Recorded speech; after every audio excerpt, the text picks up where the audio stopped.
So this, number 13 here, this is going to be the visceral layer of the peritoneum. So that's on the wall of the abdominal cavity. We can see this yellow line is the ureter coming from the bladder. Sorry, coming from the kidney. And then it's going to come in and it's going to hit the bladder. So this is the bladder. It's behind the pubic symphysis. Inside we can see it's folded. So these are the rugae, and the wall is called the detrusor muscle.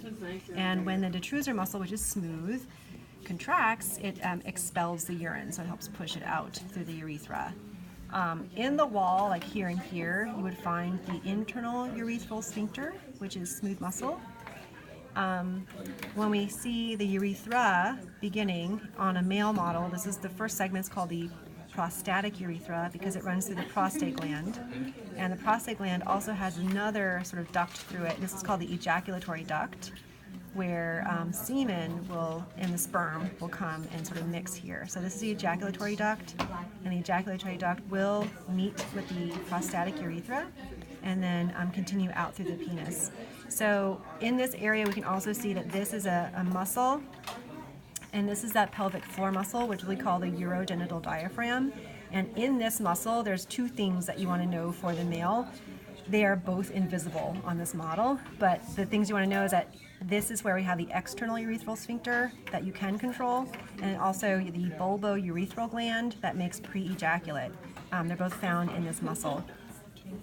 So let's move down this way. So this is just the bone of the coxal bone, the hip bone.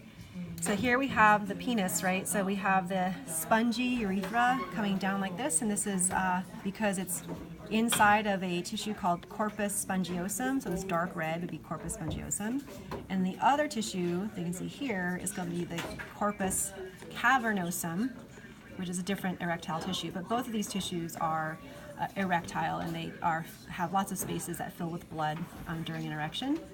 And then this part of the penis here is called the glans, and the glans, here's the external urethral orifice. The glans usually is covered by a prepuce or the foreskin, but I don't really see that. Like the skin doesn't really come on top of it. Maybe this yellow line is the foreskin. On the other model it's a little bit more clear. And over here we have the testicle. So the white covering of the testicle is the tunica albuginea, which is very tough, and it's protective, and it gives the testicle structural rigidity and structural integrity. And we have a big muscle here. This is the cremaster muscle. The cremaster muscle is an extension of your internal oblique, and so it's skeletal muscle, and it raises and lowers the testicles in response to temperature. So if it's too cold, the testicles will raise closer to the abdominal cavity to get warm. If it's too warm, this will relax and allow the testicles to descend away from the abdominal cavity to cool off. The skin surrounding this, of course, is just the scrotum. If we come over here, we can see the round external anal sphincter around the anus, and then this is all rectum. And then we can see the rectum. We see the muscular layer of the rectum, and then we also have the serosa on top. And then here we have a little bit of that sigmoid colon there.